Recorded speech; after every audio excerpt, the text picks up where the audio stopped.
Dobrý den, tady je Marek Fedor. Hlásím se vás z mimořádného zpravodajství z Karlova bytu ve 3. patře. Zde se stala okrutná vražda Karlových sestry. Bohužel totálně rozsápaná. Co se zase děje? Co se to děje? Ježišmarja! Ježišmarja! Je mrtvý. A zde 13 let žil. 13 let mladý, ale bohužel zemřel. Byla ho škoda. Co napadlo? I takové zprávy přináší Marek. Bohužel. A můžete se to podívat. Co se stalo? Tady někdo zapil. Je po něm.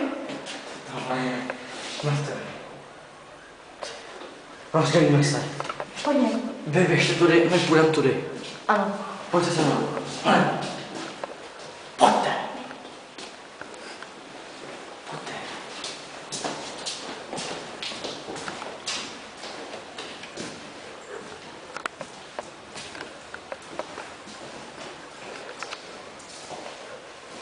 Musíme potichu. Kde je?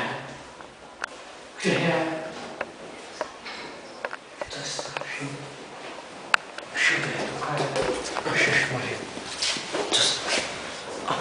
Ale musím pokračovat sám. Jdeme na to. Ježišmarja, kde je? Kde je? Kde jsi? Ukaž se! Kde jsi? Ježišmarja.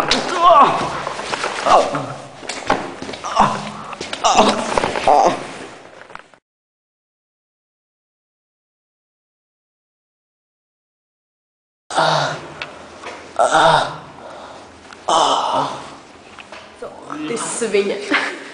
Ne, Honzo. Podívejte, jak se jí bojí. Podívejte, to je dokumentární cyklus. O zlé báře. To